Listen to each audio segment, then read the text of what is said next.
Hi, welcome to Jayashree Balan-Learn Astrology. நம்ம நான் சொல்லியிருந்தேன் போன வீடியோலேயே சனீஸ்வர பகவான் அண்ட் குருவோட கிரக சேர்க்கையை பற்றி உங்கள்கிட்ட சொல்ல போகிறேன்னு. ஸோ இந்த வீடியோ அது ரிலேட்டட் தான். அதுக்கு முன்னாடி சப்போஸ் உங்களுக்கு கன்சல்டேஷன் வேணும்னா நீங்கள் mpgmatri@gmail.com through or jayasreebalan@gmail.com through என்னை ரீச் பண்ணலாம்.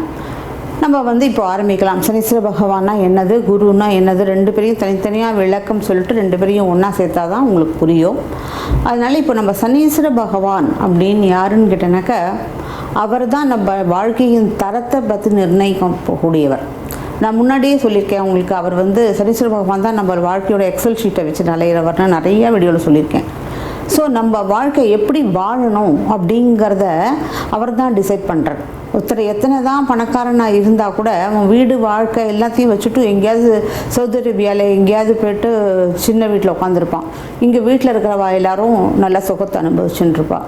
அது மாதிரி நிறைய விஷயங்கள், இது மாதிரி நிறைய ஒன்று மாதிரி இல்லை, நிறைய விஷயங்கள் நம்மளுடைய வாழ்க்கையில் நம்ம சில சமயத்தில் நம்ம என்னவோ பண்ணுவோம், ரொம்ப இதை சாதிக்கணும் அதை சாதிக்கணும்னு நினச்சிட்டு இருப்போம். பட் நெக்ஸ்ட் டே பார்த்தா வேறு ஏதாவது வந்து நிற்கும். இப்போவே பார்த்தீங்கன்னா உங்களுக்கு பேண்டமிக் இவ்வளோ மக்களே எல்லாருமே ஒரு இடத்த லாக்டவுனாக ஆயிருக்குன்னு கேட்டால் அந்த குருவும் சனீஸ்வர பகவானும் சேர்க்கை அடைஞ்சு தன்னூரில் இருக்கிறது தான் ஒரு பெரிய காரணம். வட்டத்தை போடுறது, ஏன்னா அவர் கூர்ம அவதாரம். நம்மளுடைய வாழ்க்கையுடைய தரம், நம்ம வாழ்க்கை நம்ம எவ்வளோ தூரம் வாழ போகிறோம் அப்படிங்கிற ஒரு விஷயம். அதுக்கப்புறம் நம்ம எதை செய்யணும் எதை செய்யக்கூடாது அப்படின்னு கண்டிஷன் போடுறவர். அவர் ஒரு நீதிபதி, அவர் லாயர் கிடையாது, அவர் ஒரு நீதிபதி. நம்ம வாழ்க்கை எந்த மாதிரி வாழ்ந்திருக்கோம், இப்போ எந்த மாதிரி வாழணும், நம்ம செய்த கர்மாதிபதியாக இருக்கிறதுனால நம்ம செய்த கர்மானா என்னது, நம்ம செய்கிற செயல், நம்ம பாவ செயல் செய்கிறோமா நம்ம புண்ணிய செயல் செய்கிறோமா, அதுக்கு தகுந்தது தான் நமக்கு மரணமும் அதுக்கு தகுந்த மாதிரி தான் அமையும். எதுவுமே அவ்வளோ ஈஸியாக அமையாது. அதனால நம்மளுடைய வாழ்க்கையுடைய மொத்த தரத்தை காமிக்கிறது, நம்ம வாழ்க்கையுடைய நிர்தரிசனமாக நம்ம கண்ணாடி மாதிரி காமிக்கிறது. நம்ம ஏதாவது பண்ணியிருப்போம், நம்ம ஒன்று நினச்சிட்டு இருப்போம், இல்லை இது உனக்கு இல்லை, இதுதான் உனக்கு நீ அனுபவிக்கிறதுக்கு ஒரு இது இருக்குது அப்படின்னு அவர் காமிக்கிறது. நம்ம ஒரு வீடு வாங்குவோம், பார்த்தா அந்த வீட்டில் நம்மளுக்கு சுகமாகவே இருக்காது, உடனே அந்த வீடை விற்கணும்னு தோணும். ஏன்னு கேட்டேனாக்கா அந்த வீட்டில் இருக்கிறதுக்கூடிய தகுதி நமக்கு இல்லை, அது கூடிய விஷயங்கள் நிறையாவே அதில் நம்ம அனுபவிக்கக்கூடியது இல்லை அப்படின்னு சனீஸ்வர பகவான் நமக்கு ஒரு கோடிட்டு காமிக்கிறது. நம்ம ஒரு செயல் செய்ய ஆரம்பிக்கும் போது அப்போ அவர் ஏதாவது ஒரு தடங்கள் ஒன்று கொடுப்பார், ஒரு தடங்கள் கொடுப்பார், 2 தடங்கள் கொடுப்பார். அப்படி இருக்கும்போது நம்ம சுதாரிச்சுட்டு இந்த தப்பு செய்யக்கூடாது, சரி இதில் ஏதோ நமக்கு திருப்பி தடங்கள் வருது, நம்ம இதுக்கு ஆகிய போகக்கூடாது அப்படின்னு நம்ம பண்ணினோன்னா நம்ம புத்திசாலி. இல்லைனாக்க திருப்பியும் அடுத்த வாட்டி பண்ணும்போது நம்மளை தூக்கிடுவார். அதான் வேலை. அவர் ஹிண்ட் கொடுப்பார். அவர் ஹிண்ட் கொடுக்காம எதையும் செய்ய மாட்டார், எல்லாத்துக்கும் ஹிண்ட் கொடுப்பார். ஹிண்ட் கொடுத்து தான் நம்மளை பண்ணுவார். அது மட்டும் இல்லாமல் எப்படின்னு கேட்டீங்கன்னா, ஒரு உதாரணத்துக்கு நம்ம ரொம்ப சொகுசாக வீட்டில் ஏசியில் நல்ல பெட்டில் படுத்து தூங்குறோம்னு வச்சுக்கோங்க. ஆனால் நம்ம ஏதோ ஒரு ஷார்ட் ட்ராவலுக்கு போகிறோம், அந்த போகும்போது ஜஸ்ட்டு ஒரு நாளைக்காக போகிறோம், 2 நாளைக்காக போகிறோம், அதனால் 2-3 துணியை மட்டும்தான் எடுத்துகிட்டு போகிறோம். ஏதோ ஒரு ஹோட்டலில் ரூம் புக் பண்ணியிருக்கோம், அந்த ஹோட்டலில் நம்ம சரியாக கிடைக்கல, ஏதோ ஒரு இடத்துல போய்ட்டு ஒரு நிர்பந்தத்தில் நம்ம தூங்க வேண்டியதாக இருக்குது, நம்ம கிட்ட பெட்ஷீட் இல்லை. அப்படி இருக்கும்போது என்ன பண்ணுறோம், டவல் எடுத்துகிட்டு வந்திருக்கோம் பேக்கில். சரி இந்த டவலை வச்சு நம்ம படுத்து தூங்கலாம் அப்படின்னும் போது அந்த டவல் வெறும் 2.5 மீட்டர் தான், நாமளும் 6 அடியில் இருக்கோம். அப்படி இருக்கும்போது 6 அடியோ 5.5 அடியிலையோ இருக்கும்.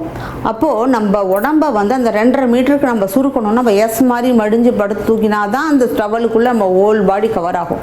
ஸோ நம்மளை அவ்வளோ சுருக்கிக்க வேண்டியதாக போச்சு. ஒருத்தனை ஏழையாக வாழறதோ, ஒருத்தன் சுகமாக வாழறதோ, இல்லை சுகம் இருந்து அத்தனை சுகங்கள் இருந்தாலும் அவனை சுகத்தை அனுபவிக்காமல் இருக்க விடுறதோ, அத்தனைக்கும் காரணம் யாருன்னு கேட்டால் இந்த சனீஸ்வர பகவான் தான். ஓகேயா? சரி, இப்போ குரு யார் அப்படின்னு கேட்டால், 2வது அவர் டிசிப்ளினாக வாழணும். குரு சனீஸ்வர பகவானுக்கு என்றைக்கும் டிசிப்ளின். அதனால் நம்ம டிசிப்ளினாக எப்போ வாழறோமோ அதனால தான் அந்த இடத்துல அந்த ரிங்கு நான் முன்னாடி சொல்லியிருக்கேன், ஒரு மாடை கட்டிட்டு அந்த மாடு கயிறு இருக்க வரைக்கும் அது எவ்வளோ தூரம் முடியுமோ அவ்வளோ தூரம் சுற்றும். அதுக்கு முன்னாடி சுற்றும் அது மேலே எக்ஸ்ட்ரா போகும்போது அந்த கயிறு இழுத்துரும். அது மாதிரி நமக்கு ஒரு ரெஸ்ட்ரிக்ஷன் போட்டு நமக்கு டிசிப்ளினோட வாழணும் அப்படின்னு சொல்லக்கூடிய ஒரு ஜட்ஜு தான் இந்த சனீஸ்வர பகவான். அடுத்தது குரு பகவான் யார் அப்படின்னு கேட்டால், நம்மளுடைய படிப்பு, நம்மளுடைய அறிவு சார்ந்தது. எஜுகேஷன் ரிலேட்டட், நம்மளுடைய பணம் காசு நம்ம அனுபவக்கூடிய நமக்கு எவ்வளோ செல்வந்தராக நம்ம இருக்க போகிறோம் அப்படிங்கிற ஒரு விஷயம். அப்புறம் நம்மளுடைய கணவனோ மனைவியோ நம்ம குடும்பத்தில் நம்ம இருக்கக்கூடிய தரங்கள், அதுக்கப்புறம் நமக்கு குழந்தை பாக்கியம் கிடைக்கிறது. அது மட்டும் இல்லாமல் நம்ம எந்த அளவு இந்த படிப்பில் எந்த அளவு கான்சன்ட்ரேஷன் பண்ணுறோம், அதை நம்ம கான்சன்ட்ரேஷன் சக்தி, நம்ம அந்த கிரகிக்கக்கூடிய சக்தி, நம்ம மெமரி பவர் எல்லாமே இந்த குரு நல்லபடியாக இருக்கும்போது தான் நம்மளால அவர் தான் நம்ம கொடுப்பார். குருவுடைய வார்த்தையே என்னதுன்னு கேட்டால் லா அண்ட் ஆர்டர். அவர் lawyer, guru is the lawyer. அவருக்கு எதையுமே நேர்மையான செஞ்சால் தான் பிடிக்கும். நேர்மை இல்லாத எதை செஞ்சாலும் திருட்டுத்தனமாலாம் பண்ண அதெல்லாம் அவரை சப்போர்ட் பண்ணுறவர் கிடையாது. அது மட்டும் இல்லாமல் குரு யார் அப்படின்னு கேட்டேன். எனக்கு ஒரு சின்ன உதாரணம். நம்ம சின்ன குழந்தையாக இருப்போம், முத நடக்கிறதுக்கு இப்படி கிளம்பும்போது பார்த்தேன்னா, அப்போது நம்ம நடக்க ட்ரை பண்ணும்போது நம்ம அப்பாவுக்கு ஒரு சந்தோஷமாக இருக்கும். ஐயோ நம்ம குழந்தை நடக்க வருது அப்படின்னு சொல்லிட்டு என்ன பண்ணுவார், 2 கையை அப்படி பிடிச்சிட்டு மெதுவாக அப்பா அந்த குழந்தையோடு சேர்ந்து முன்னாடி கையை பிடிச்சிட்டு கால் மெதுவாக அப்படி நடத்தி அழைச்சிட்டு வருவார். சில சமயத்தில் அவரோட 2 காலையும் நம்மளுடைய 2 காலையும் அவர் கால் மேலே வச்சுட்டு நம்ம கையை அப்படி பிடிச்சிட்டு அப்படி மெதுவாக நடத்தி அழைச்சிட்டு வருவார். அது மாதிரி முதல்ல நமக்கு நடையை பழக்கி கொடுத்து, நமக்கு எப்படி ஏபிசிடி எழுத வச்சு, எப்படி ஒரு குழந்தையோடைய முன்னேற்றத்துக்கு எப்படி ஒரு தகப்பன் எவ்வளவு ஆசைப்படுவாரோ அந்த மாதிரி தான் நம்மளோட குருவும்.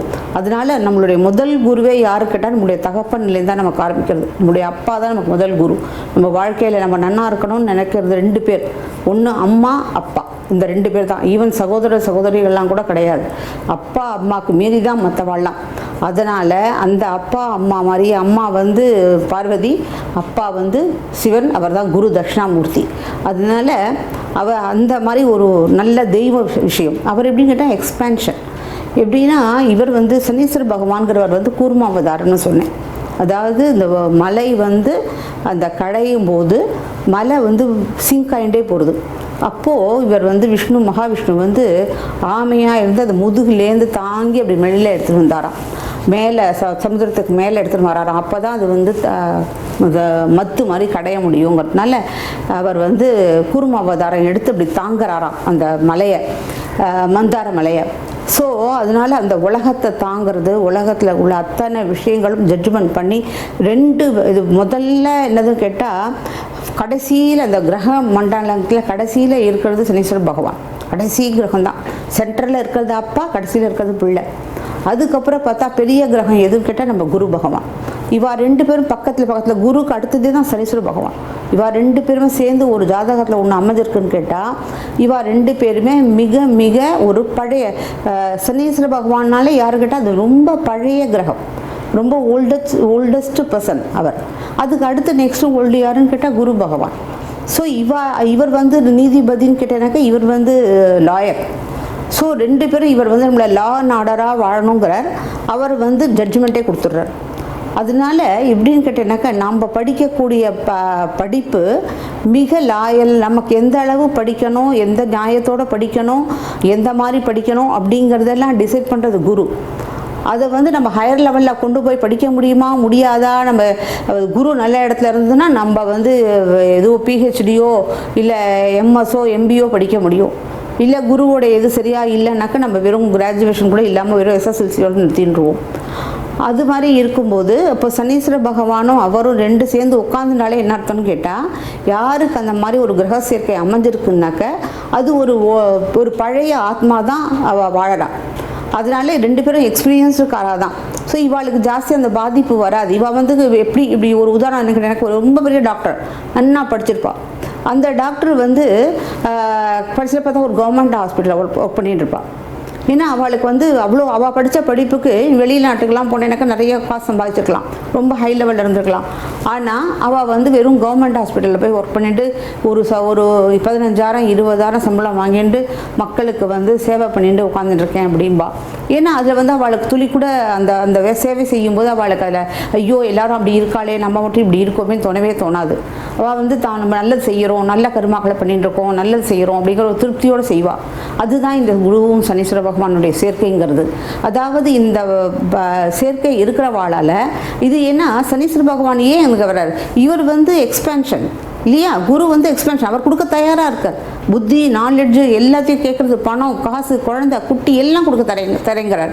ஆனால் சனீஸ்வர பகவான் அங்கே ரெஸ்ட்ரிக்ஷன் போடுறார். அவர் வந்து என்ன சொல்கிறார், இல்லை உனக்கு இவ்வளோ தான் தகுதி இருக்குது, போன ஜென்மத்தில் இந்த மாதிரி பண்ணினேன், அதனால பழைய ஜென்மத்துக்கு கர்மா ஆனது. ஸோ குரு பகவான் வந்து நமக்கு நிறைய கொடுக்க தயாராக இருக்கார்.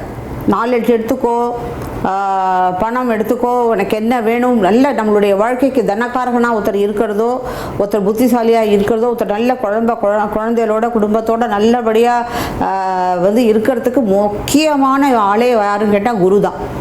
அவர் வந்து எல்லாம் செய்ய தயாராக இருக்கும்போது சனீஸ்வர பகவானையே ரெஸ்ட்ரிக்ஷன் கொடுக்குறாருனாலே அவர் வந்து போன ஜென்மத்து கர்மாவளை கொண்டு வந்து இதுதான் உன்னை அனுபவிக்கணும், இவ்வளோ தான் நீ செய்யணும், அவர் ரெஸ்ட்ரிக்ஷன் பண்ணுறார் இல்லையா. ஸோ அதனால தான் இந்த மாதிரியான ஒரு டாக்டர் இருக்கிறவர் வந்து ஒரு உதாரணத்துக்கு சொன்னேன். இந்த மாதிரியெல்லாம் ஒரு இதுவாக குறுக்கின்று வாழறது அப்படிங்கிற ஒரு வாழ்க்கையுடைய இது தரம். அதாவது இந்த மாதிரி இருக்கும்போது எவ்வளோதான் புத்திசாலியாக இருந்தாலும் அவளால் அதிகமாக ஷைன் பண்ண முடியாது.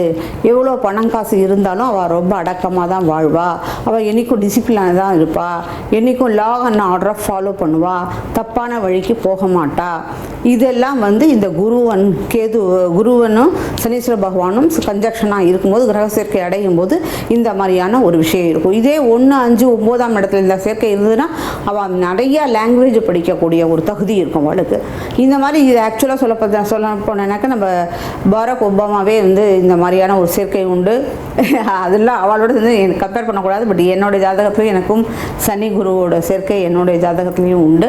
ஸோ இதுதான் எனக்கு தெரிஞ்சது. சனி குரு பகவானுடைய கிரக சேர்க்கை இருந்தால் ஒருத்தருடைய ஜாதகத்தில் என்ன பலனாக இருக்கும் அப்படிங்கிறது.